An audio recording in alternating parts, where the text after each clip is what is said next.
Siyer yarışmasına katılmak istedim. Başvurularına başvurdum.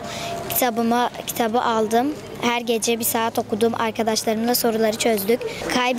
Kaybedeni olmayan bir sınava girdim. Katıldığım için çok mutluyum. Herkese teşekkür ederim. Yarışma afişini okulda gördüm. Hocama başvurdum ve yarışmaya katıldım.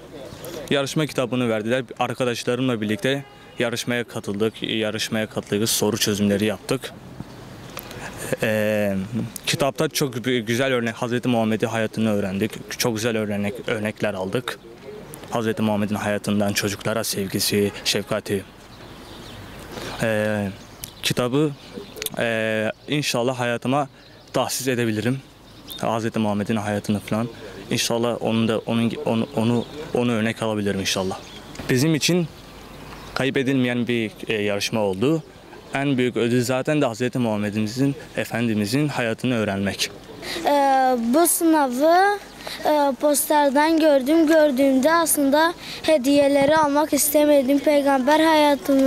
Peygamber Efendimizin hayatını öğrenmek istedim ve benim için kazansam da kaybetsem de benim için en büyük ödül Peygamber Efendimizin hayatını öğrenmekti.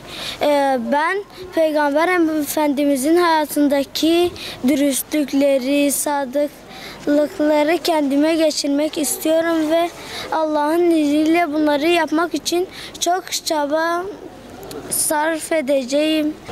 2 ay önce işte siyer sınavına olduğunu söylediler. Bize katıldık. Güzeldi. Peygamberimizin hayatını öğrendik. Ödüller de vardı ama bizim için en büyük ödül tabii ki Peygamber Efendimizin hayatını öğrenmek oldu. Sınava girdik. Sınav orta düzeydeydi. İnşallah bir şeyler çıkar. Sınav düzenleri ve katılanlara buradan teşekkür ederim. Güzel bir organizasyondu. Siyer yarışmasına katılıyorum. Afişini görüp yarışmaya katılıp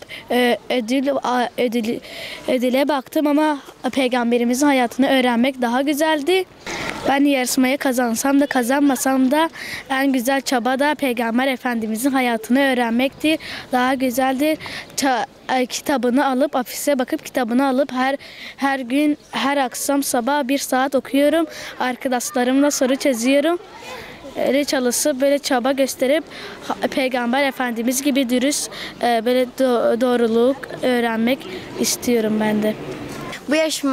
Bu yarışmayı afişte gördüm, ödüllerine baktım ama ödüllerini kazanmasam da en büyük ödülün Peygamber Efendimizin kitabını okumamız, çocuklara şefkatini öğrenmemizdi.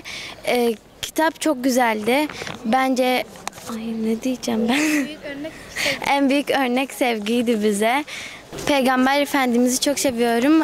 Bundan sonra onun hayatında olanları ben de kendi hayatımda yapmaya çalışacağım. Kitabı yazan kişiye ve öğretmenlerime çok teşekkür ederim. Bu sınava katılmamın en büyük nedeni Peygamberimizin hayatını öğrenmekti.